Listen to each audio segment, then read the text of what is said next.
ॐ सहनाववतु सहनौ भुनक्तु सह वीर्यं करवावहै तेजस्विनावधीतमस्तु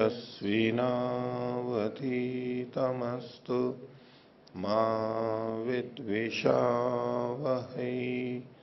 ओम शांति शांति शांति।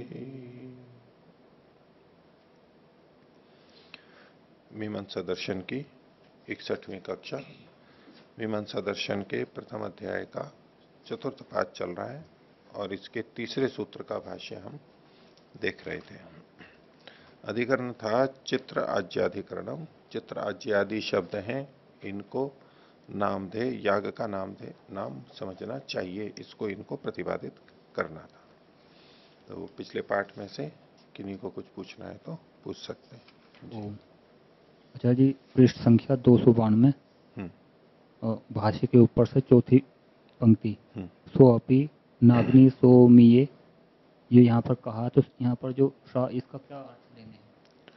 हाँ, देखिए वैसे तो ये जो स है ये पुल्लिंग में है, ठीक है।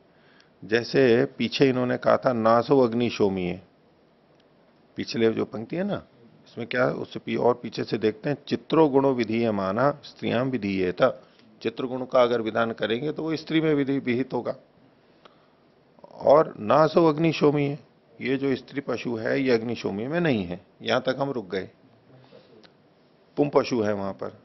और पशु कामे च विधीयत, विधीयत अगर इसको पशु काम में विहित किया जाए, ठीक है, तो अगर यूं करेंगे तो वो वाक्य भेद होगा। पशु कामे च विधीयत, पशु काम में अगर विहित हो जाएगा तो सोपी न अग्निशोमीय, सो मतलब वह पशु काम भी अग्निशोमीय में नहीं है। सह का मतलब पशु, पशु काम। तो मैं तो इसका ये अर्थ यहां पर लेके चल रहा हूं पुल्लिंग की दृष्टि से। देखिए इसके लिए युधिष्ठिर जी ने भी विवरण लिखा है पृष्ठ संख्या 293 पर।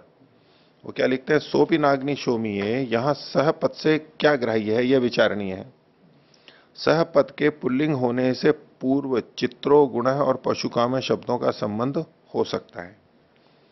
चित्रगुण का अग्निशोमीय में विधान नहीं होगा, यह बात अग्निशोमीय से कह दी है। अतः यहां पर पशुकाम पद के संबंध का अग्निशोमीय पशु में अभाव दर्श, तो पशुकाम को यहां पर लेकर के चल सकते हैं, ठीक है। इसी में दूसरा वाक्य है जी, न च अन्य विधायकम वाक्यम। तो ये यहाँ पर कहा है, तो यदि ये विधायक कोई वाक्य नहीं है इसका, तो यहाँ पर मतवर्थ लक्षण माननी पड़ेगी। दोष दिखा रहा है अभी सिद्धांति। तो यहां पर देखो पिछले वाला वाक्य से देखिए, जो उदाहरण शुरू किया इन्होंने गहरे अक्षरों में, ऊपर से 5वीं पंक्ति, तथा पंचदशानी आज्यानी भवंती, पंचदश आज्य होते हैं इति। इस वाक्य में आज्येषु पंचदशता, आज्यों में पंचदशता का विधान किया गया है। आज्य कितने, 15, ये 15 संख्या को यहां पर लाया गया है, ये विहित विधेय है। और आज्य जो है इनका अनुवाद है, ये मान करके कथन किया ना। आगे न च अभिहितानि स्तोत्रेषु आज्यानि भवंती, ये जो अभिहित आज्य है वो स्तोत्र में गिने ही नहीं जा सकते। या तो पहले उनका विधान किया जाए तो स्तोत्र में आएंगे, नहीं तो स्तोत्र में माने ही नहीं जाएंगे। आज्य स्तोत्र है, वैसे स्तोत्र कहे जाएंगे, लेकिन उनको आज्यों को स्तोत्र कहना तो होगा, उन मंत्रों को, वो कहानी है। यहां पर तो होते नहीं है। न च अभिहितानि स्तोत्रेषु आज्यानि भवंती, अविहितानि आज्यानि स्तोत्रेषु न भवंती, जो कि आज्य विहित नहीं है तो वो स्तोत्र में भी नहीं आ सकते। न च अन्यत विधायकम वाक्यम, और कोई वाक्य विधायक है नहीं जो कि आज्यों के स्तोत्र को, स्तोत्रत्व को बता दे, ठीक है। कौन सा, तच्चैतत आज्यानि विदध्यात, जो कि आज्यों का विधान करे, ठीक है। ये कौन सा वाक्य, कोई अन्य वाक्य के लिए कह रहे हैं। ये जो इन्होंने कहा है ना, न च अन्यत विधायकम वाक्यम तच्च एतत् आज्यानि विदध्यात, जो कि इन आज्यों का विधान कर दे, और कोई वाक्य नहीं है, अन्य वाक्य के लिए कहा जा रहा है। यहां जो ये वाक्य है ना, पंचदशानी आज्यानि भवंती, इसके लिए नहीं कह रहे हैं, इसके अतिरिक्त कोई वाक्य नहीं है, क्योंकि यहां तो आज्य का विधान है ही नहीं। यहां तो आज्यों में पंचदशता का विधान किया जा रहा है। ठीक है, तो आज्य का विधान तो कहीं और होना चाहिए, यहां तो आज्य अनुवाद के रूप में ही दिखाई दे रहे हैं, तो इसका विधान कोई और वाक्य से होना चाहिए, लेकिन वो अन्य वाक्य कोई है नहीं जो कि आज्यों का विधान करे। हो गया। और आज्यों का विधान हो जाए तो विहितेषु च पंचदशताम, तो उन आज्यों के विहित होने पर पंचदशता का विधान हो अनेन, इस वाक्य से। किससे? पंचदशानी आज्यानी भवंती। दो वाक्य मान के चलेंगे। तच्चैतानी आज्यानी विदध्यात, ये अन्य वाक्य है, अन्य वाक्य के लिए कहा जा रहा विहितेषु च पंचदशताम विदध्यात, ये किसके लिए है? इस वाक्य से। कौन सा? पंचदशानी आज्यानी भवंती, ऐसा जोड़ेंगे इसके साथ। हो गया। हाँ, अस्मिन् पृष्ठे प्रथमा पंक्ति न अवगता। पूर्व पृष्ठे नहीं, अस्मिन्नेव पृष्ठे हाँ प्रथमा पंक्ति हाँ, न अवगता। यस्मिन् गुण विधिर नामधेयम इति, ये हाँ, तो संदिग्धे इति संदिग्धे, ऐसा संदेह हो कि इसमें गुण विधि है या नाम विधि है, तो गुणे अपरा उपदिश्यते, गुणों अपरा उपदिश्यते, तो अन्य वाक्य अन्य शब्द से गुण का विधान कहीं कहा गया हो, ऐसी स्थिति में प्रधान कर्मणा तस्य संबंध, तो प्रधान कर्म से उसका संबंध कर लेंगे। गुण का विधान कहीं और कर दिया गया है, इस वाक्य से गुण का विधान है या नामधेय है ये विचारणीय है। और यदि गुण का विधान कहीं और से कर दिया है, इसी गुण का नहीं और किसी भी गुण का, गुणों का विधान अगर कर चुके हैं, यदि कहीं भी गुण का विधान नहीं है तो कोई ना कोई गुण तो होना ही चाहिए अतिरिक्त यहां पर, बाकी तो प्रकृति से आएगा। और यहां विकृति में कुछ विशेष है तो यहां गुण का विधान है, या तो अन्यत्र कर दिया गया है, नहीं किया है तो यहीं से गुण विधि प्राप्त होने लगेगी, संदेह होने लगेगा। और यदि दूसरी जगह गुण का विधान है, इसी गुण का मान लो दूसरी जगह विधान हो चुका है, तो अब ये संदेह ही नहीं रहेगा कि ये गुण की विधि है या नामदेह है, बस सीधा नामदेह मान लेंगे, ऐसा कह रहे हैं। तो प्रश्न एव न उत्थाप्यते पुनः संदिग्ध कुत्र भविष्यति, यदि गुणस्य विधानं पूर्वमेव अस्ति संशय एव न उत्पत्स्यते। तो जिसको ये पता नहीं है कि दूसरी जगह गुण का विधान हो चुका है, वो तो वैसे ही प्रश्न उठाएगा जैसे पीछे उठा रखा था कि गुण विधि है या नामधेय है। जैसे पीछे सामान्य है वो तो अभी वर्तमान वाक्य को देख रहा है और वर्तमान वाक्य को देख करके प्रश्न उठा रहा है, ये उत्तर दिया जा रहा है ना उसका, उसका उत्तर दिया जा रहा है सिद्धांति के द्वारा कि दूसरी जगह है, तो दूसरी जगह होगा तो प्रश्न नहीं उठेगा, यही कहना चाहते हैं ये। लेकिन जिसने प्रश्न उठाया उसको दूसरी जगह भी पता नहीं है, दिखाई नहीं दे रहा है उसको, ठीक है, मानना ही पड़ेगा ऐसा, तो पूर्व पक्षी उठा रहा है प्रश्न तो यही मतलब होगा। उदाहरण भवितुमर्हति प्रधान कर्मणा, ये सब नहीं दिया इन्होंने, ऐसा कुछ ऐसा दिया नहीं, अथवा इन्हीं में से होगा, वो हमारे को इतना स्पष्ट नहीं हो पा रहा है कि भाई ये यही उदाहरण है इसका। ठीक है, और किसी को पूछना? हाँ, अच्छा जी, पृष्ठ संख्या 292 दूसरी पंक्ति का अंतिम भाग, पुम पशु ही प्राप्ते स्त्री पशु, तो यहाँ पे चित्रया यजेत में पुम पशु कैसे प्राप्त हो रहा? पुम पशु की प्राप्ति तो प्रकृति से ही हो रही है, प्रकृतिवत विकृति कर्तव्या, ये एक नियम सामान्य बना रखा है। और विकृति, ये विकृति है, ये विकृति है, तो इसमें प्रकृति से चीजें प्राप्त हैं और प्रकृति में पुम पशु बताया हुआ है, तो प्रकृतिवत विकृति से यहाँ पुम पशु की प्राप्ति थी, इसलिए यहाँ उसमें स्त्रीत्व का विधान किया जा रहा है, एक नई चीज कही जा रही है कि वो स्त्री होना चाहिए पशु। तो ये कैसे जानेंगे कि ये विकृति याज का वचन है? ये विकृति याग का, ये तो उस कर्मकांड को ग्रंथों को देखने से पता लगता है ना, ये प्रकृति, ये तो बाद के विशेष याग हो गए ना, ये विकृति रूप में है। विकृति रूप का मतलब है कि प्रकृति में एक सामान्य रूप से बता दिया, अब वहां पर विकृति याग वो कहलाते हैं जब प्रकृति से चीजें आ जाती हैं और जो अतिरिक्त होता है वो बता दिया जाता है, बस बाकी सब प्रकृति वाला ही आ जाता है जो का, तो उसके अंतर्गत ही आते हैं, विकृति आ गए ये। और अच्छा जी, पृष्ठ संख्या 292 में जो ये सूत्रार्थ दिया है, यस्मिन गुणोपदेश है प्रधान तो अभी संबंध है। हम्म। तो यह जो सी करके यहाँ डैश लिख रखा कि ये किसका क्या संबंध है? फिर से बोलिए। यस्मिन गुण जो उपदेश सूत्रार्थ दिया है नीचे, हाँ जी, हाँ, इसमें क्या इसमें जो सी लिख रखा है ये सिद्धांत ही है क्या है ये? सी का ऊपर ऊपर जी सूत्रार्थ की। सूत्रार्थ में नहीं है, ये सूत्र में है। ये तो सूत्र में हाँ, कह रहे सूत्र हो में ना। जी सूत्र में है ऊपर। हाँ, सूत्रार्थ तो नीचे जी दिया जी हुआ है। सी का मतलब सिद्धांति। सिद्धांत जी। हाँ। तो यहाँ पर जो ये कह रहा है कि यस्मिन जिस वाक्य में गुण विधि और नामधेय दोनों में संदेह या दोनों की प्राप्ति वहाँ पर हो रही हो, प्राप्ति हो रही हो, तो उसमें गुण का उपदेश करना। तो जब दोनों की प्राप्ति है तो उसमें यहाँ गुण का उपदेश यहाँ कैसे विधान कर रहे हैं जी? देखो, इसमें जो हिंदी में अर्थ लिखा है ना, वो स्पष्ट नहीं है। देखिए, इसमें जो है मैं बताता हूं आपको। जिसमें यस्मिन का अर्थ कर दिया, गुण विधि का नामधेय रूप से संदिग्ध वचन में, जिसमें गुण विधि का नामधेय रूप से संदिग्ध वचन में अन्य गुण का उपदेश किया जाता है, उसका प्रधान कर्म के साथ संबंध होता है। ये वाक्य स्पष्ट नहीं है हिंदी में जो लिखा हुआ है। इसका क्या मतलब है, इसलिए अलग से देखिए। गुणों अपरा उपदेश्यते मतलब अन्य जगह पर अन्य शब्द से गुण का उपदेश दिया हुआ है, इसी जगह नहीं।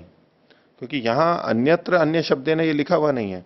यस्मिन गुण विधि नामधेयम इति संदिग्धे गुणों अपरा उपदेश्यते, तो यहां गुणों अपरा उपदेश्यते इसी में ही आने लग रहा है, इसी वाक्य में। इसमें नहीं लेना है उसको। गुण विधि नामधेय इसके संदिग्ध होने पर तो इसमें अन्य जगह पर अन्य शब्द से अन्य वाक्य से यदि गुण का उपदेश कर दिया गया है तो यह अध्याय लाना पड़ेगा। मेरे पंक्ति स्पष्ट नहीं होगी, मैंने इसके लिए अलग से लिख रखा है यहां पर। ये समझ में नहीं आई होगी, पूछा होगा, पूछ करके फिर मैंने ये यहां पर लिखा हुआ है ऐसा। अन्य जगह पर अन्य शब्द से अन्य गुण का वहां कहीं उल्लेख किया गया है, तब अब इसको लिखेंगे और तदा का अध्ययन करेंगे। तदा तब प्रधानेन कर्मणा तस्य संबंध, तब उसका प्रधान कर्म के साथ संबंध हो पाएगा। ठीक है, क्योंकि गुण का विधान अन्यत्र हो गया है, इसलिए अब यहां गुण विधि करने की अनिवार्यता नहीं रही। अब नामधेय कर देंगे, लेकिन कहीं गुण का विधान नहीं है और यहां दिखाई दे रहा है, तब तो गुण विधि भी लेनी पड़ेगी। तब तो फिर भी संदेह बना रहेगा। तो संदेह निवारण कह रहे हैं कि तो कह चुके हैं दूसरी जगह पे, इसलिए यहां पर उसको हटा देंगे और तब केवल प्रधान के साथ, प्रधान कर्म के साथ इसका संबंध होगा और वो कर्म नामधेय हो जाएगा। तो अन्य जगह पे है।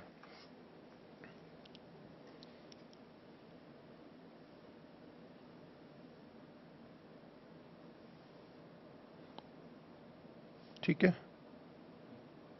नहीं तो संगति नहीं लगेगी इसकी। ये जो नीचे व्याख्या की गई है ना, वो शब्द का जू का तू अर्थ लिख दिया गया है बस। जो ऊपर था वो नीचे लिख दिया गया है जू का तू।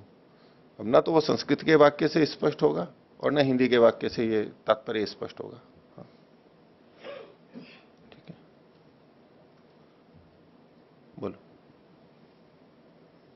292 पृष्ठ पर ही अंतिम पंक्ति। हाँ, द्वौ एतौ अर्थो एक वाक्य से अशक्य विधातु। हाँ, ये कौन सा एक वाक्य? देखो, एक वाक्य तो यही है, पंचदशानी आज्ञानी भवंती, ये एक वाक्य है। ठीक है, और दो चीजें कौन कौन सी है इसको देखो। पीछे इन्होंने कहा गम्यते च पंचदशताया आज्ञानाम च संबंध, स्तोत्र संबंधश्च आज्ञानाम अविज्ञाता। आज्ञों का स्तोत्र से संबंध पता नहीं है, तो एक तो इसका विधान करना पड़ेगा। और पंचदशता संबंधश्च, आज्ञों में पंचदश का 15 का संबंध ये भी करना आवश्यक है। तो दो विधान हो गए। यहां देखो पंचदशानी आज्ञानी, ये आज्य स्तोत्र है, ये भी कहना पड़ेगा क्योंकि अभी पता नहीं है और जगह कहा नहीं है, अज्ञात है। और आज्यों के साथ 15 संख्या को भी जोड़ना पड़ेगा। ये दो चीजें यहां पर लेनी पड़ेंगी। तो अगर दो चीज लेंगे तो द्वौ एतौ अर्थौ एक वाक्य से अशक्य विधातुम, एक वाक्य से दोनों का नहीं कर सकते। देखिए, इसमें इन्होंने युधिष्ठिर जी ने नीचे जो लिखा है,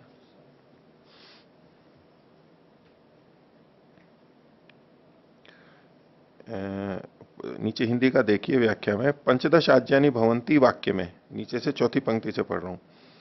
इस वाक्य में ये जो कह रहे हैं ना, किस वाक्य में आप पूछ रहे हैं ना, ये इस वाक्य में पंचदशता का आज्यों का संबंध ज्ञात होता है। ये तो पीछे हो गया गम्यते च पंचदशताया आज्यानाम च संबंध। ठीक है, वाक्य से पता लगता है। आगे, आज्यों का स्तोत्रों के साथ संबंध अज्ञात है। इसके लिए ये इन्होंने लिखा स्तोत्र संबंधश्च आज्यानाम अविज्ञात। हो गया। और पंचदशता संबंध भी पंचदशता संबंधश्च हो गया यहां तक अर्थ। अब जो कहा दो एतौ अर्थौ एक वाक्य से अशक्यो विधातुम, अब जो इन्होंने लिखा इन दो अर्थों, तो दो अर्थ कौन से हैं, तो कोष्टक में क्या लिखा, आज्य स्तोत्र संबंध और पंचदशता संबंध। ये इन्होंने संक्षेप से लिखा है, समस्त पद बना करके लिखा है। इसको अगर आप खोलना चाहते हैं तो आज्य का स्तोत्र संबंध, आज्य स्तोत्र संबंध मतलब आज्य का स्तोत्र से संबंध, कि ये आज्य है ये भी स्तोत्र है। समझ रहे हो बात को? आज्य स्तोत्र संबंध का मतलब क्या होगा, यूं नहीं कि केवल आज्य और स्तोत्र जुड़ रहे हैं, दोनों को जोड़ना है, ऐसा नहीं। आज्य का स्तोत्र के साथ संबंध, कि ये जो आज्य है ये स्तोत्र है, ये संबंध जुड़ेगा। तो इसके लिए आप कर सकते हो आज्य का स्तोत्र से संबंध। हो गया? या तो यूं कहो आज्य का, आज्य से नहीं, हाँ आज्य का स्तोत्र संबंध, स्तोत्र से संबंध, ऐसा लेना पड़ेगा। इसी तरह से आगे लिखिए पंचदशता संबंध और पंचदशता से संबंध, आज्य का, हाँ आज्य का पंचदशता से संबंध। इसको वाक्य को कैसे लिखेंगे, आज्य का स्तोत्र से संबंध, एक बात हो गई। आज्य का तो स्तोत्र से संबंध, और पंचदशता से संबंध आज्य का। या तो यूं कहिए कि पंचदशता का आज्य से संबंध, आज्य का स्तोत्र से संबंध और पंचदशता का आज्य से संबंध, ऐसा कह लीजिए। पर इन्होंने आज्य चूंकि शुरू में लिख दिया, आज्य का मतलब आज्य का इतने अंश को दोनों के साथ जोड़ेंगे, आज्य का स्तोत्र से संबंध और आज्य का पंचदशता से संबंध। यूं पलट करके इन्होंने एक ही तरह कह दिया तो भी समझ आ जा सकता है। हो गया?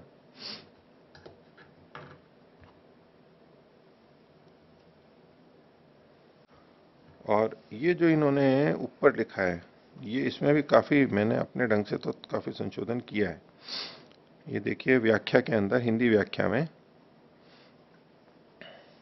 पृष्ठ संख्या 292, हिंदी व्याख्या में तीसरी पंक्ति से देखिए, ऐसे वचनों में गुण विधि होने पर वाक्य भेद होवे। अग्निशोमियम पशुम आलभेत, वाक्यानुसार नर पशु की प्राप्ति में स्त्री पशु, एक तो इसका विधान हुआ, और दूसरा पशु रूप फल, ये दूसरा विधान हुआ, और चित्रा नामक गुण ये तीसरा विधान। इन सब का एक वाक्य क्या है, चित्र या यजेत पशु काम से विधान नहीं किया जा सकता। तीन चीज का विधान नहीं किया जा सकता। यहां तक हो गया। विधीयमान चित्रगुण स्त्री पशु में विधान किया जाएगा। खोल रहे हैं अब इसको, विधीयमान चित्रगुण स्त्री पशु में, हाँ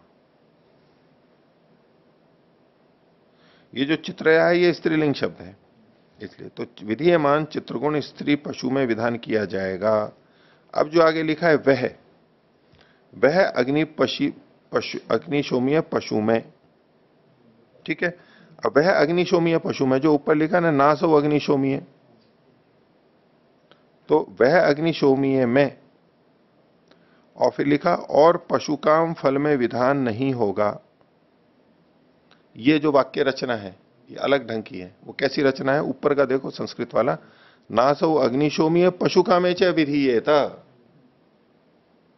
वो जो रचना, मैंने इसमें आपको वाक्य तोड़ करके बताया कि नासो अग्निशोमीय में पूर्ण विराम कर दिया, और फिर पशुकामे च विधीयेते सोपि न अग्निशोमीय, ये इस तरह वाक्य की संगति है। इन्होंने जिस तरह से सीधा लिखा हुआ है, इन्होंने जो पूर्ण विराम लगा रखा है ना ऊपर, उसी तरह से नीचे लिखा है, इसलिए वो अंतर पड़ेगा। तो इसमें कैसे होगा, विधीयमान चित्रगुण स्त्री पशु में विधान किया जाएगा। वह का मतलब है वह स्त्री पशु नहीं, वह चित्रगुण, एक मिनट को, नहीं, वह स्त्री पशु, चित्रगुण नहीं, वह स्त्री पशु, ऊपर जो का ना सो स्त्री पशु ही बताया था, वह स्त्री पशु अग्निशोमीय पशु में नहीं है, ये जोड़ लीजिए यहां पर, ना सो अग्निशोमीय, वह अग्निशोमीय पशु में नहीं है, नहीं है को जोड़ लीजिए, हो गया। अब आगे और पशुकाम फल में विधान, अब जो नहीं होगा ये काट दीजिए,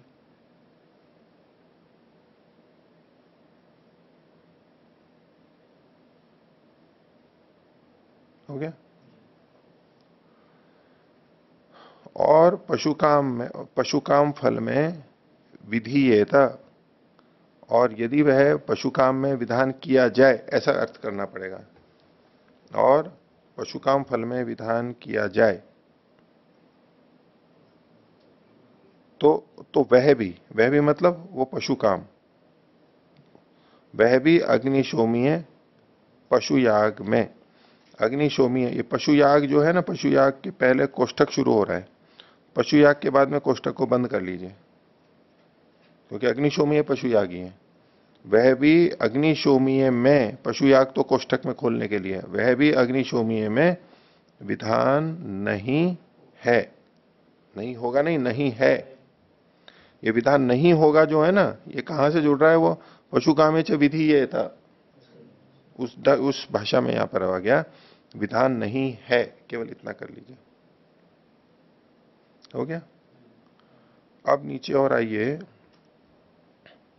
इससे 2-3 पंक्ति नीचे और अंत में, जिसमें ज्यायानी भवंती प्रारंभ में है पंक्ति के मोटे अक्षरों में, इसके अंत में आइए,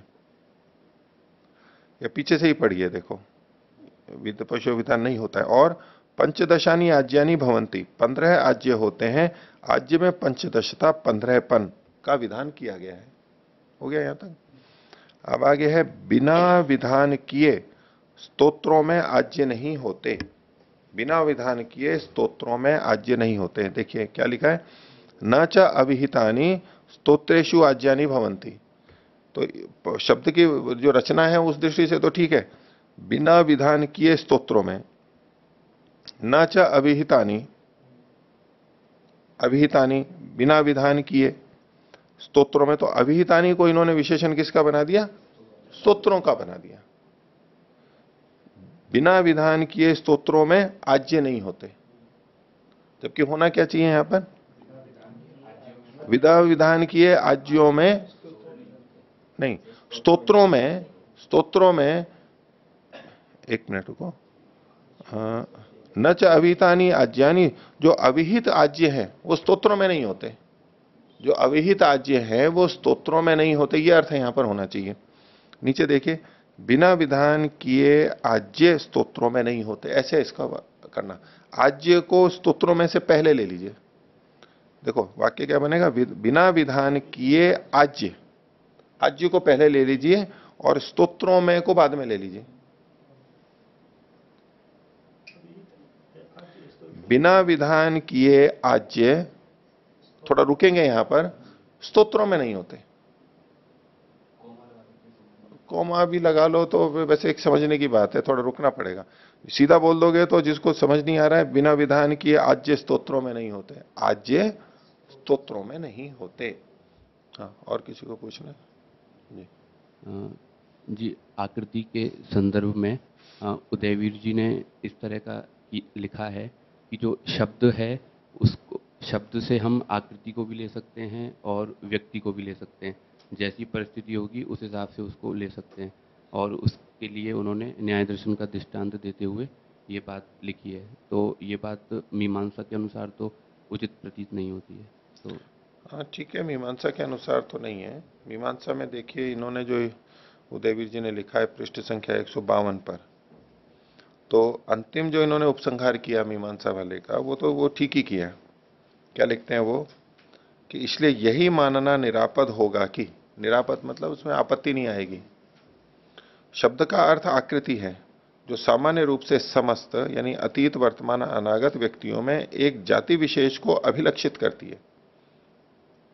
शब्द का अर्थ आकृति है जो सब में समान है और वो जाति विशेष को लक्षित कर रही है, यानी जाति का बोध करा रही है, वो प्रकट करती है। ठीक है, अभिलक्षित करती है, प्रकट करती है। अब जो आगे लिखा है, वस्तुतः शब्द का अर्थ व्यक्ति और आकृति दोनों है। शब्द का अर्थ व्यक्ति और आकृति दोनों हैं। किसी भी एक अर्थ को मानकर व्यवहार का सामंजस्य संभव नहीं है। ठीक है, ये एक अंश में ठीक बात है कि जो बिल्कुल ही रूढ़ी शब्द हैं, जो नाम हमारे रखे गए हैं, यहां तो उन नामों से व्यक्ति का ही बोध होता है। अजमेर शहर, अजमेर नाम बोलेंगे तो जितने भी नाम हैं, शहर के नाम हैं, नदी के नाम हैं, व्यक्तियों के नाम हैं, ऐसे जो नाम हैं, यानी जो चीज एक एक ही है, जो चीज एक एक ही है, जिसके दो नहीं है, उनके ऊपर तो ये लागू नहीं होगा। और वो हमारा विषय भी नहीं था, मीमांसा का ये विषय भी नहीं था उनके लिए। ये तो अत्यंत रूढ़ ही नाम है और उसमें जाति हो ही नहीं सकती, क्योंकि जो अभिधेय है वो एक ही तो है। जाति या आकृति मानने के लिए एक से अधिक चाहिए, वो तो एक ही है। तो यहां तो ऐसे शब्दों से तो सीधे सीधे व्यक्ति का ही बोध होगा, यहां तो कोई संदेह ही नहीं है। यहां तो कोई संदेह ही नहीं है, शब्द से आकृति का, जाति का बोध ही नहीं होता है। यहां तो सीधे सीधे व्यक्ति का बोध होगा। ठीक है, तो जाति और व्यक्ति की दृष्टि से देखेंगे तब तो कहेंगे कि यहां व्यक्ति का बोध होता है, कोई दो राय नहीं है। पर अगर आप यहां पर भी आकृति, मतलब वो आकार प्रकार लें, अगर गठन लें, उसमें भी अगर उस दृष्टि से देखेंगे तो व्यक्ति से पहले आकृति का ही बोध होगा। अब यहां जाति और आकृति को अलग समझते हुए मैं बोल रहा हूं। जहां शब्द उस चीज को कह रहा है जो अनेक है, जैसे गाय आदि है, वृक्ष है, ये अनेक हैं, वहां तो आकृति का ही बोध आएगा। दोनों का बोध हो रहा है, इसलिए वहां आकृति का आएगा, जाति का पहले आएगा। ठीक है, हमारे को प्रश्न कहां उठ रहा है कि जो रूढ़ी नाम है और एक ही को कहने वाले होते हैं, और वहां जाति तो होती नहीं है, एक ही है इसलिए जाति नहीं होगी, इसलिए व्यक्ति का ही बोध कराएगा। प्रथम दृष्टया तो ये उत्तर आ रहा है। इतनी बात आ रही है समझ में जो बोल रहा हूं? जाति चूंकि वहां है ही नहीं, इस दृष्टि से कोई सोचे आकृति भी नहीं है और बस केवल व्यक्ति आ रहा है। जाति नहीं है इसलिए आकृति भी नहीं है, पर्यायवाची मान के कह रहे हैं और इसलिए व्यक्ति ही आएगा, ऐसा मान करके कथन करेंगे तब तो ठीक है कि ये कुछ शब्द केवल व्यक्ति का बोध कराते हैं। लेकिन इसमें जो दूसरी बात विचार में आ रही है वो अब रख रहा हूं आपको। चलो जाति नहीं है, जाति को तो हटा दिया। अब न्याय की तरह से आकृति को जाति से अलग करके देखो, व्यक्ति और आकृति। अब यहां आकृति को उसका एक स्वरूप संगठन देखो, एक ही व्यक्ति का संस्थान विशेष, उस व्यक्ति का भी अपना आकार प्रकार है ना, विशिष्ट विशिष्ट आकार प्रकार है। अब जब हम एक शब्द बोलेंगे, मान लीजिए अजमेर शब्द बोला, तो अब अजमेर शब्द बोलते ही पहले व्यक्ति का ज्ञान होगा या उसके स्वरूप का ज्ञान होगा? व्यक्ति मतलब तो वो पूरा शहर फिर एक, और एक उसका कुछ गुण धर्म पहले आएंगे। इसमें पीछे ये जुड़ा हुआ है कि किसी भी वस्तु का ज्ञान गुण धर्मों से ही होता है, गुण से ही गुणी का ज्ञान होता है। तो जब भी हम किसी का नाम लेंगे, मान लीजिए महर्षि दयानंद एक नाम लेते हैं, महर्षि दयानंद सरस्वती और कोई नहीं है, यद्यपि अभी एक और सन्यासी महर्षि दयानंद सरस्वती के नाम से हैं, तो वो भी रहने दीजिए, एक ही ले। या तो श्री रामचंद्र जी ले लिया, दशरथ के पुत्र रामचंद्र जी, एक ही है वो। अब जैसे ही हमने नाम बोला तो है तो ये व्यक्ति का नाम, तो नाम बोलते ही व्यक्ति ही ज्ञान में आता है। लेकिन आप उधर देखो कि जैसे ही नाम बोला तो क्या पहले आता है अंदर, क्या चीज आती है? एक व्यक्ति पहले आता है या उसका स्वरूप पहले आता है?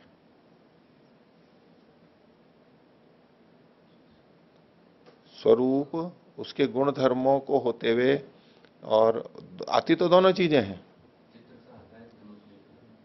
चित्र सा आएगा तो वो उसके गुणधर्म पहले हमारे मन में आएंगे ना, उसका रंग रूप आ जाएगा, उसका स्वभाव आ जाएगा, इत्यादि जो भी है उसके कर्म हमारे को याद आ जाएंगे, और उसको करते हुए हम वहां लक्षित होंगे। क्योंकि इसके पीछे एक भावना, वैसे तो चूंकि जाति इस तरह भी हम ले सकते हैं कि नाम बोला है, तो श्री रामचंद्र नाम बोला तो हमें ये तो भान है कि ये किसी मनुष्य का नाम है और एक विशिष्ट मनुष्य का नाम है। तो मनुष्य एक पीछे से आ ही जाएगा, हमारे परोक्ष रूप से अंदर आ जाएगा, और फिर उस वो एक विशिष्ट पे जाके टिकेगा। इसी तरह अजमेर नाम बोला तो हमें पता है कि अजमेर एक नगर है,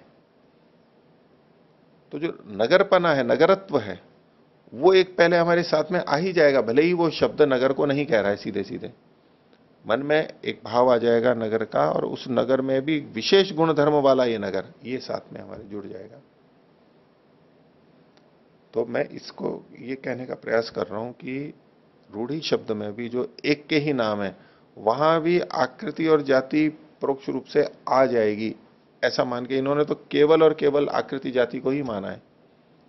पर एक स्थूल रूप से देखें तो रूढ़िवाची शब्दों में व्यक्ति आ जाएगा इतने अंश में, और दोनों हैं वहां तो व्यक्ति ही, वहां तो आकृति ही रहेगी। तो देखो क्या लिखते हैं, ये वस्तुतः शब्द का अर्थ व्यक्ति और आकृति दोनों है, किसी भी एक अर्थ को मानकर व्यवहार का सामंजस्य संभव नहीं है। यानी कहीं ना कहीं दिक्कत आएगी, आकृति को भी मानेंगे तो सब जगह काम नहीं चलेगा।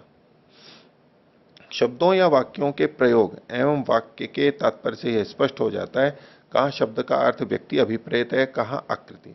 देखो ये एक जो अलग ढंग से बात लिखी है ना, अभिप्रेत क्या है, वो अंततः कहां पर जाएगा, वो तो व्रीहीन प्रोक्षति इत्यादि में, वहां भी अभिप्राय तो व्यक्ति में ही है, व्रीहीन प्रोक्षति है तो व्यक्ति में ही, लेकिन मीमांसक तो ये कहते हैं ना कि वहां व्यक्ति तक पहुंचने से पहले आप आकृति पे पहुंचे हो, जाति पे पहुंचे हो, तब व्यक्ति पे पहुंचे हो।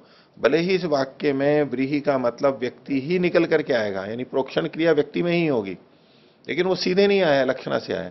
ये सामान्य रूप से अगर कहेंगे कि तात्पर्य क्या होगा, तब तो ठीक है व्यक्ति में जाएगा। और शयन चितम चिन्हवेता आदि में वहां पर आकृति ही आएगी। ऐसे दोनों तरह के वाक्य मिल रहे हैं। कहां शब्द का अर्थ व्यक्ति अभिप्रेत है, कहां आकृति, ये तात्पर्य से स्पष्ट होगा। एक अर्थ के कथन के अवसर पर दूसरा अर्थ केवल तिरोहित अप्रकट रहता है, ऐसा नहीं है कि वह शब्द का अर्थ ही ना हो। अब ये एक दूसरी बात कह रहे हैं, ये असल में उन्हीं शब्दों को ले रहे हैं जिनसे आकृति और व्यक्ति दोनों का बोध होता है, उन्हीं को ले रहे हैं हम। जो एक इनका तात्पर्य निकालने के लिए मैं जो बोल रहा था कि रूढ़ी शब्द जो कि केवल व्यक्ति को बोलते हैं, वहां ये केंद्रित नहीं है, क्योंकि ऐसा होता तो ये नहीं, वाक्य नहीं बोलते ये। एक अर्थ के कथन के अवसर पर दूसरा अर्थ केवल तिरोहित अप्रकट रहता है, यानी है तो दोनों, जाति और आकृति भी है और व्यक्ति भी है, एक प्रधान हो जाता है एक अप्रधान हो जाता है, जैसा कि पूर्व पक्षी ने भी वहां पर रखा था। कहीं आकृति प्रधान हो जाती है और व्यक्ति गौण होता है, व्यक्ति आकृति को विशेषित करता है, विशेषित करके वो गुण भाव को प्राप्त हो जाता है। उल्टा भी होता है, आकृति विशेषित करती है व्यक्ति को, ये उस बात को कह रहे हैं। लेकिन इसका खंडन भाष्य में स्पष्ट रूप से किया गया, उसको स्वीकार नहीं किया गया पक्ष को, गौण रूप से भले ही कर लें लेकिन वैसे उसका खंडन किया है। ऐसा नहीं कि वह शब्द का अर्थ ही ना हो, शब्द का अर्थ वे सब हैं आवश्यकता अनुसार उभार में आते हैं। इसी आशय से न्याय सूत्र तथा वात्स्ययन भाष्य आदि व्याख्या ग्रंथों में व्यक्ति आकृति जाति सभी को शब्द का वाच्य माना है। आचार्य पतंजलि ने भी व्याकरण महाभाष्य में इस विषय का विस्तृत विवरण प्रस्तुत किया है। तो ये तो ठीक है कि न्याय दर्शन ने इन सबको शब्द का अर्थ माना है, यानी शब्द से उनका अर्थ पता लगता है, लेकिन शब्द से अर्थ का बोध कैसे होता है ये मीमांसा का मुख्य विषय है। यद्यपि ये वाक्य की विवेचना करता है लेकिन शब्द भी आ जाता है, तो अर्थ कैसे आता है इसको इन्होंने अधिक सूक्ष्मता से देखा और वो आकृति पूर्वक आता है, यही इनका सिद्धांत है। उन्होंने एक सामान्य रूप से कहा कि भाई ज्ञात होता है, व्यक्ति ज्ञात होता है शब्द से, उसमें कोई दो राय भी नहीं है। तो इन्होंने कहा परंपरा से ज्ञात होता है, साक्षात नहीं होता, इतना भेद है बस। हाँ जी, अगर ऐसा माने कि ये जो अंतर आ रहा है न्याय दर्शन का और मीमांसा दर्शन का, वो इस कारण से आ रहा हो कि दोनों में जो शब्द जो कहा है वो अलग अलग दृष्टि से कहा है। वहाँ जो शब्द है वो अनित्य शब्द की चर्चा है और यहाँ जो शब्द है वो नित्य शब्दों की चर्चा है। तो उस केवल दृष्टि से ऐसा भी कोई नहीं कह सकते, अंतर? ऐसा भी नहीं कह सकते। ये तो महाभाष्य में शब्दों को नित्य माना है, नित्य का समर्थन करते हैं वो, ऐसा नहीं कीजिए।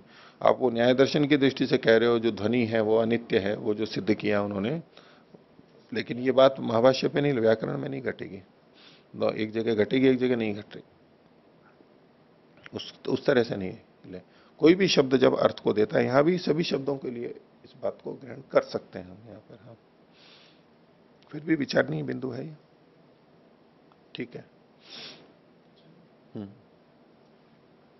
आचार्य जी, जैसे किसी व्यक्ति को हमने देखा ही नहीं है, जैसे रामचंद्र जी का नाम आया, उसको हमने देखा नहीं, तो उनकी आकृति कैसे आएगी? इसी तरह से आधुनिक ये विज्ञान वगैरह में पढ़ते हैं कि जो समुद्री जंतु हैं, हेलबुट, लूना, उनको हमने देखा नहीं पर पढ़ते हैं। तो उससे आकृति की तो उनकी आएगी नहीं पहले, तो उसमें व्यक्ति भी कैसे लिया जाएगा और समझ में नहीं आता कि उसमें किसको पहले लिया जाएगा। हाँ, तो ये तो ठीक है कि किसी भी शब्द के बोलने पे जो हमारे मन में ज्ञान आता है, बोध आता है उस वस्तु व्यक्ति का, वो हमारे पूर्व ज्ञात के अनुसार ही आता है। तो आपका जो प्रश्न है कि अगर जिनको हमने देखा ही नहीं है उनका कैसे आएगा, तो उनके बारे में कुछ ना कुछ हमें पता रहता है। जहां आप जिन प्राणियों का नाम बता रहे हैं, जंतुओं का समुद्र में है, हमने सीधे सीधे नहीं देखा है, तो या तो उसको वो थोड़ा चित्र बता देते हैं, इससे हमारे को आएगा। और चित्र भी नहीं है तो वर्णन करते हैं कि गोलाकार होता है, ये शंक्वाकार होता है, इसके ये ताराकार होता है, सितारे जैसा होता है, इसकी बाहें होती हैं, कुछ ना कुछ वर्णन वहां जरूर करेंगे। और उसके आधार पर हम एक कल्पना करते हैं कि हमने जो जो चीजें देख रखी हैं उनमें से अपना अपना एक स्वरूप बनाएंगे। मान लीजिए हमें हम किसी चीज को जानते नहीं है, अभी किसी शहर को या किसी व्यक्ति को नहीं जानते, आप कल्पना करो, लेकिन हमें कोई बता रहा है कि वो ऐसा ऐसा है और हम सबके लिए अनजान है, वो व्यक्ति हमने देखा नहीं है, तो उसका जो चित्र हमारे मस्तिष्क में बनेगा वो हम सबका एक जैसा थोड़ा ना बनेगा, उसमें थोड़ी थोड़ी भिन्नता होगी। कुछ कुछ चीजें हम जो उसने बताई हैं वो तो करेंगे, लेकिन उसका हमारा जो ज्ञान होगा वो थोड़ा अलग अलग तरह का होगा। किसी को कहा कि भाई फला जगह आश्रम है और उस आश्रम में इधर ये है, इधर ये है, इधर ये है, अनजान की भाई ऋषि उद्यान का इलाके भाई ऐसे आना सागर है, फिर ये भवन बना हुआ है, सरस्वती भवन है, ये है, वो है, यज्ञशाला है, ये सब किसी ने बताया, ऐसी है यज्ञशाला। अब यहां देखने आने वाले हैं अभी, तो जिनको बताया उनके मन में एक चित्र बनता है ऋषि उद्यान का, वो सबका अलग अलग होगा। अलग अलग क्यों बना? बताने वाला तो एक ही था, लेकिन नहीं, बताने वाला एक ही था, सुन भी वो रहे, फिर भी अलग अलग चित्र क्यों बनाए? क्योंकि जो चीज बताई जा रही है, उन्होंने कहा कि तालाब है इधर, अब हर व्यक्ति ने जो अपने अपने तालाब देख रखे हैं वो अलग अलग होंगे। बोले ये यज्ञशाला में गुंबद है मंदिर की तरह से, और वो गुंबद किसी ने अलग अलग देख रखे हैं, और उसके मन में कौन सा गुंबद आ रहा है वो अलग अलग हो जाएगा। वो वाला चित्र यहां पर लगा लेगा अपने अपने उससे, अपने ज्ञान के अनुसार। नारियल के पेड़ हैं, वो नारियल के पेड़ जिसने जैसे देख रखे हैं उस तरह के उसके मन में ऐसे आएंगे, तो इसलिए वो सबका अपना अपना चित्र बनता है, लेकिन बनता जरूर है। तो आपका जो प्रश्न है कि ऐसे शब्द जिनका अर्थ अभी तक यानी स्वरूप हमने जाना नहीं है उन वस्तुओं का, और फिर उनका कैसे ज्ञान होता है, तो उसका जो भी कुछ वर्णन किया जा रहा है उससे होगा। और कुछ नहीं तो कहा कि वो एक जंतु है मान लो, और कुछ भी नहीं कहा, नाम लेकर के कहा कि ये जलचर जंतु है। हम बहुत सारे जलचर जंतु को जानते हैं, अब उनमें से किसी की कल्पना हम करेंगे, वो कल्पना में ही जाएगा, कल्पना में ही जाएगा, लेकिन जाएगा हमारे जाने हुए के अनुसार ही। रामचंद्र जी की कल्पना करेंगे तो रामचंद्र जी के वैसे तो चित्र मिलते हैं, इसलिए हम लगभग उस जैसी कल्पना कर लेते हैं, ऐसे ऐसे धनुष वाले या ऐसे रंग रूप वाले हैं, लेकिन वो नहीं होते तो कैसे करेंगे? मतलब जिनका चित्र ही आज तक नहीं देखा, ऐसे महापुरुष है ना, बता सकते हैं नाम? मान लो ऋषि मुनियों के ही हैं, हालांकि ऋषि मुनियों के चित्र भी मिलते हैं, लेकिन वो कृत्रिम मिलते हैं, वास्तविक चित्र नहीं है। तो हम कहने लगे कि भाई महर्षि कणाद, क्या चित्र मन में आएगा? कुछ तो आ रहा है ना, क्योंकि हमें पता है कि वो मनुष्य थे, और हम कह रहे हैं कि वो महर्षि थे। तो महर्षि लोग कैसे होते? महर्षि लोग कैसे होते? तो दाढ़ी, लंबी दाढ़ी और लंबे बाल आ जाएंगे, और लंबी दाढ़ी और बाल भी वैसे आ जाएंगे जैसे हमने कुछ देख रखे होंगे। कपड़े कैसे आएंगे उनके? अब जैसी हमने कल्पना करें कि लाल भी आ सकते हैं, सफेद भी आ सकते हैं, कोई मृग चर्म या तो और छाल वाल का कुछ भी जो भी होगा कर सकता है कोई, हम अपने अपने हिसाब से करेंगे, लेकिन कुछ ना कुछ अवश्य आ जाता है, क्योंकि हमने उससे जैसी बहुत सारी चीजें देख रखी हैं। और अगर हमने उस जैसी कुछ भी चीज नहीं देख रखी है, कुछ पता ही नहीं है, केवल द्रव्यत्व और अस्तित्व का पता है, तो फिर कुछ चित्र नहीं आएगा। कैसी है बस कुछ नहीं पता। हाँ आचार्य जी, वहाँ वर्णन ऐसे मिलता है कि समुद्री जंतु हैं, समुद्र में कई प्रकार के जंतु होते हैं, तो उसका चित्र भी नहीं दिया होता, बस केवल इतना होता है कि उनके लीवर से जो ऑयल निकलता है उसमें विटामिन ए विटामिन डी मिलता है, तो ऐसे स्थिति नहीं, वो तो जैसे विटामिन डी है, इसके लिए कॉड लिवर ऑयल है, हेलीबट लिवर ऑयल है, तो ये तो मछलियां हैं ना,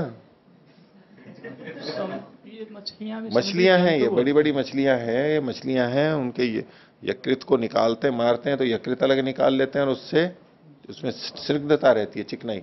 और चूंकि ये जो विटामिन है ये स्नेह विलय होते हैं, फैट सोल्यूबल है, फैट के अंदर विलय होते हैं। कुछ विटामिन होते हैं जो पानी में घुलते हैं, कुछ होते हैं वो चिकनाई में घुलते हैं, फैट सोल्यूबल है ये, तो उनका फैट निकालते हैं तो उसके साथ साथ वो विटामिन आ जाता है और वही ऑयल के रूप में हमारे को कैप्सूल के रूप में मिलते हैं, जो मिलते हैं अलग अलग कैप्सूल आते हैं ना, उसमें तेल सा होता है, पीले पीले निकलते हैं वो, तो वो तो मछलियां हैं। केवल कॉड की मछली दिया अच्छा हुआ है। चलो, आपके मन में कुछ चित्र तो आया होगा ना, कॉड लीवर, कॉड मान लो कहा, कुछ कोई चित्र आया, कुछ तो बना होगा। कॉड में तो मछली जैसा बनता है। हाँ, और हेलीबट, उसके बाद ऐसा दिया कि अन्य समुद्री जंतु हेलबुट लूना, तो उसमें वो जंतु में क्या है, मछली है या तो ये कुछ नहीं बना तो संदेह की स्थिति रहेगी, लेकिन कुछ तो चित्र बनेगा आपके मन में, आप कल्पना करने लगोगे। अगर कुछ भी नहीं आ रहा है तो नहीं बनेगा, आप संदेह में रहोगे कि ऐसी भी हो सकती है, ऐसी भी हो सकती है, लेकिन आ तो रहा है ना, आकृति आ तो रही है कि भाई ऐसी आकृति भी हो सकती है, ऐसी भी हो सकती है, संदेह के रूप में ही है, लेकिन आकृति आ तो रही है, आकृति तो आ रही है ना, हाँ आकृति तो आएगी ही आपको। तो आगे का पाठ देखते हैं, नया पाठ, पृष्ठ संख्या 293। प्रसंग हमारा वही है, मीमांसा दर्शन के प्रथम अध्याय का चतुर्थ पाद और उसका तीसरा सूत्र। तो यहां पर जो पीछे पंचदशानी आज्यानी इत्यादि जो वर्णन था, तो इसमें इन्होंने क्या कहा था, प्रथम पंक्ति के अंत से लीजिए, केवलम संख्या संबंधस तदानीम विधीयते, संख्या का संबंध केवल वहां पर बताया गया है, ठीक है। तो यहां तक हमारा हुआ था पीछे।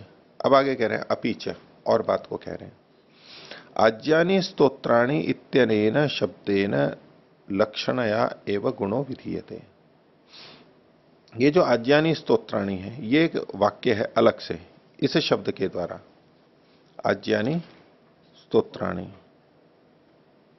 जो यहां जो हमारा वाक्य था वो तो था पंचदशानी आज्यानी, ये विचार का वाक्य था। ये जो वाक्य क्या है, आज्यानी स्तोत्राणि, आज्य स्तोत्र होते, ये एक अलग वाक्य है। तो अभी चाहे आज्यानी स्तोत्राणि इत्यनेन शब्देन, इस शब्द से यानी वाक्य से, लक्षणा एवं गुणो विधीयते, लक्षणा से यानी मत्वर्थ लक्षणा से यहां पर गुण का विधान किया जा रहा है।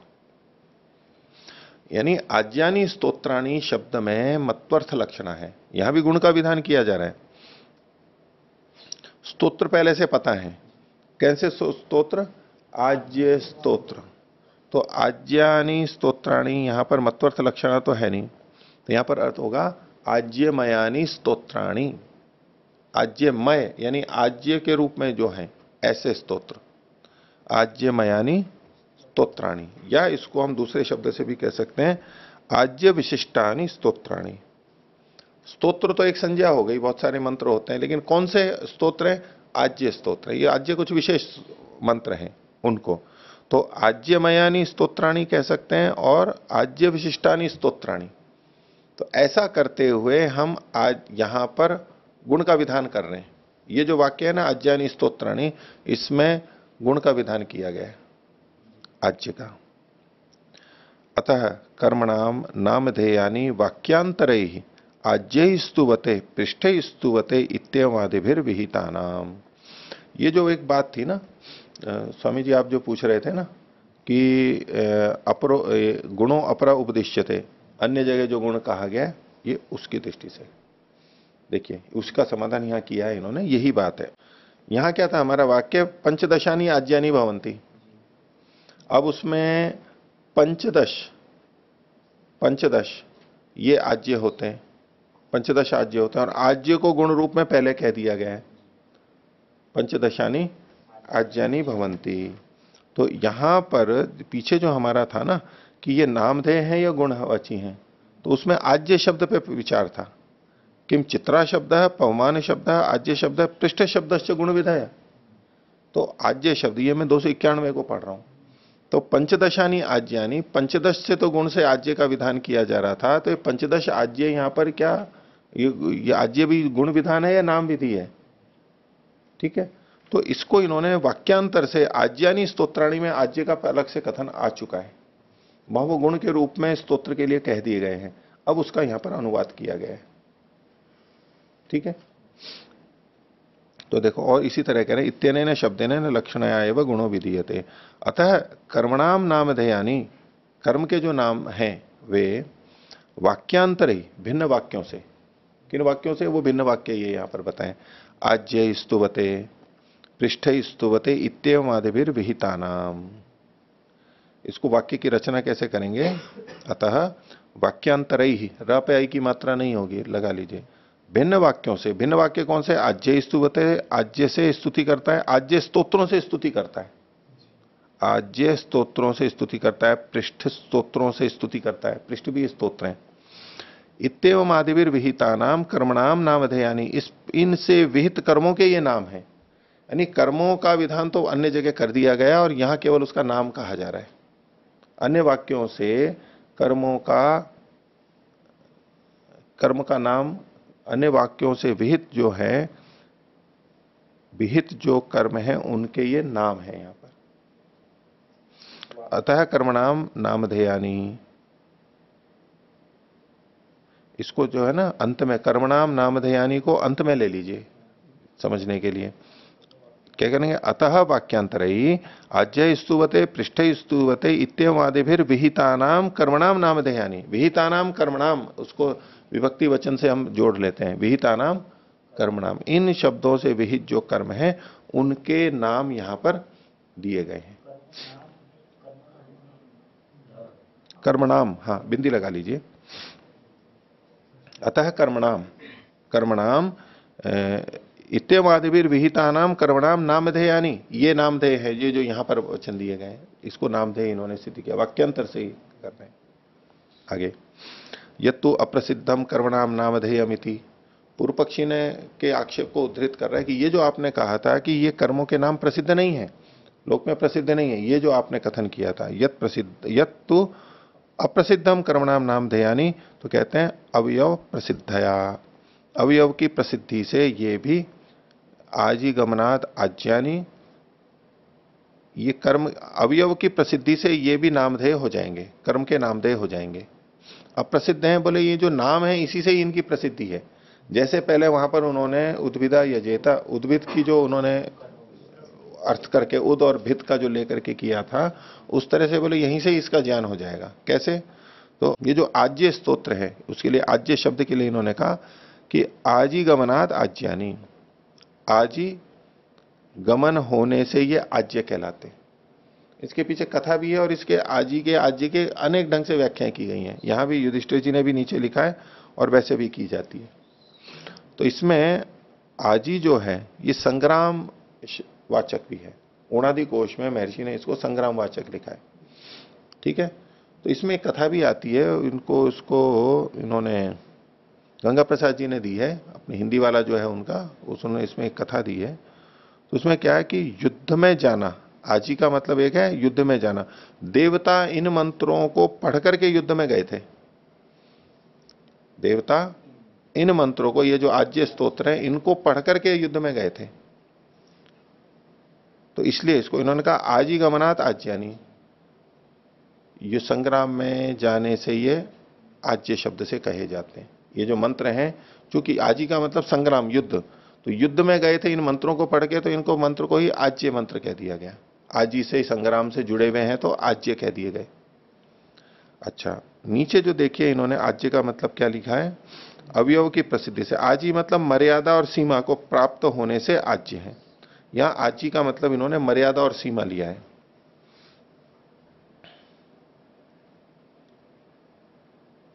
ठीक है, सीमा को, मर्यादा सीमा को प्राप्त होने से ये आज्य है। और आजी का मतलब ऐसे प्रांजपति जी ने तो शीघ्र बताया था कि शीघ्र होने से, आजी गमनात् मतलब शीघ्र जाने से ये आज्य कहलाते हैं, इनसे शीघ्र गमन करते हैं। अब इसको युद्ध से जोड़ करके भी कर सकते हैं कि युद्ध में वो शीघ्र जाते हैं, जो युद्ध में जो शीघ्र गति कर देता है वो जीत जाता है। युद्ध में तो दोनों तैयार बैठे हैं, उसमें जो जल्दी करके शीघ्रता से दाव लगा देता है वो जीत जाता है, जो चूक गया तो फिर मुश्किल हो जाता है उसको संभलना। तो इस दृष्टि से भी इसको ले सकते हैं। और जो सीमा है, मर्यादा है, तो युद्ध आदि जो होते हैं वो कब होते हैं? जब टूटती है, जब बिल्कुल अंतिम जगह आ जाती है तो युद्ध होने लग जाता है।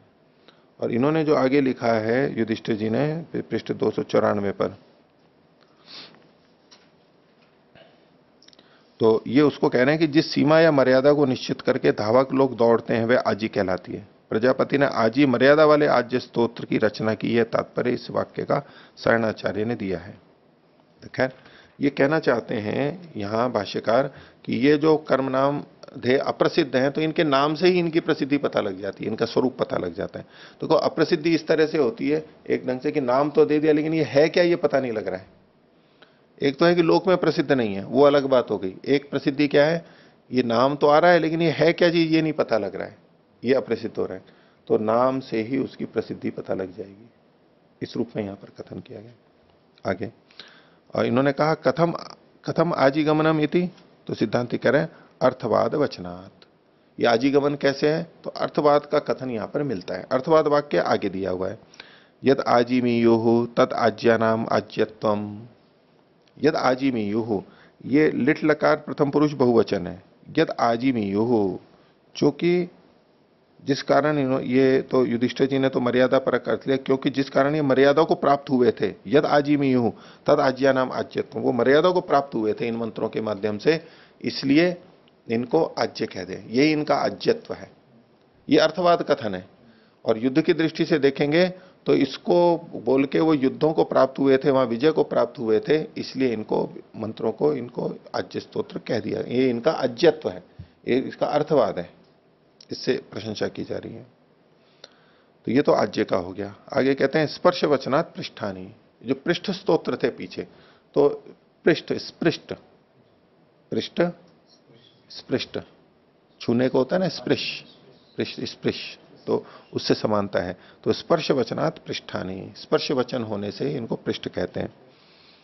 आगे पवमानार्थ मंत्र कत्वात् बहि संबंधाच बहिष्पवमानम, बहिष्पवमान शब्द आया था, तो पवमान अर्थ के मंत्र वाले होने से, जिसमें पवमान अर्थ है ऐसे मंत्र इसमें है, इसलिए तो पवमान हो गया।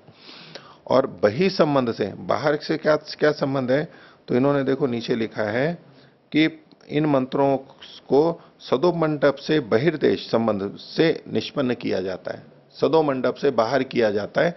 और वो बाहर जगह जो वो चात्वाल एक जगह होती है, उसमें चात्वाल, वहां इसको बोला जाता है, विशेष विधान है। तो सदो मंडप से बाहर चात्वाल में इसको किया जाता है, इसलिए बहिष्पवमान है।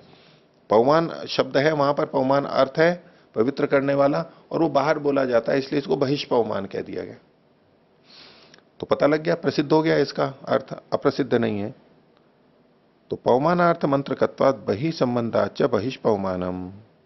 अब चित्रा का बोल रहे हैं दधि मधु पयो घृतम धाना तंडुला उदक तत्संश्लिष्टम प्राजापत्यम इति नानाविध द्रव्यत्वात् चित्रा।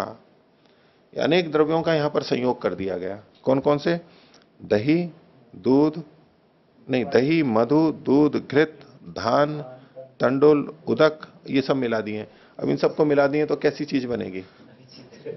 एक रस तो बनेगी नहीं। भी दूध और पानी को मिला दें तो फिर भी एक रस है, उसमें दही भी डाल दिया तो वो भी दिखाई देंगे टुकड़े उसके, और घी भी है तो वो भी तैरता हुआ दिखाई देगा, और कुछ और भी चीजें हैं, चावल भी हैं, धान भी हैं, तो उसके टुकड़े भी दिखाई देंगे। तो अब ये जो मिश्रण बना है ये चित्र विचित्र बना है, अनेक चीजों के मिलने से बना है। तो बोले चित्र का मतलब यहां पर ये अनेक हो गया। इति नानाविध द्रव्यत्वात् चित्र तस्मात् एवं जातीय कानी कर्म नामधेयानी। इस प्रकार के जो ये चीजें हैं ये कर्म के नाम कहे गए हैं। आज्य स्तोत्र में एक और वचन मिलता है आज्य के लिए, आसमंता जयंती अनेन इति आज्य स्तोत्रम। वो जो जीतने की बात है संग्राम वाले अर्थ में जो है ना आज्य स्तोत्र, तो आसमंतात जयंती, आज्य, आ तो मतलब आ समन्तात चारों ओर से, और जय मतलब जीतने के अर्थ में ले लिया। आसमंतात जयंती अनेन इति आज्य स्तोत्रम, जिससे पूरी तरह जीतते हैं, चारों तरफ से जीतते हैं, उसको आज्य स्तोत्र कहते हैं।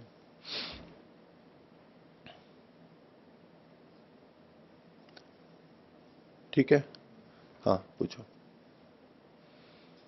जी, ये जो नीचे जो बोल्ड अक्षरों में है दधि मधु पयो वाला, तो इससे तो जी चित्रा जो है वो द्रव्यवाचक हो गया जी। द्रव्यवाचक हुआ, नामदेव फिर द्रव्यवाचक हुआ? नहीं, तो फिर यूं तो द्रव्य हुआ, लेकिन ये चीजें जिसमें प्रयोग की जाती हैं, ये संज्ञा जो है, इन्होंने कहा कि जो चित्रा नामधेय तो हो गया, लेकिन ये सब प्रसिद्ध नहीं है कि चित्रा का मतलब क्या यहां लेंगे, किस तरह से इसको करेंगे। हालांकि पीछे इन्होंने इसको स्त्री पशु के संदर्भ में लिया था, स्त्री पुंस्तु को हटा करके स्त्री पशु को लेकर के और उस तरह से भी व्याख्या की थी। यहां जो जिस ढंग से किया गया है वो चित्र विचित्र होता है, इसलिए तो अभी केवल इतना उत्तर दे रहे हैं कि ये अगर नामधेय माने जाएं तो ये अप्रसिद्ध है, इनका स्वरूप पता नहीं लग रहा है। तो कहें देखो नहीं, इनका स्वरूप पता लग रहा है, प्रसिद्ध करने के लिए चित्रा शब्द यानी चित्र विचित्रता है, ये हमें पता लग रही है, तो इस तरह से हो जाएगा। ठीक है, तो आज का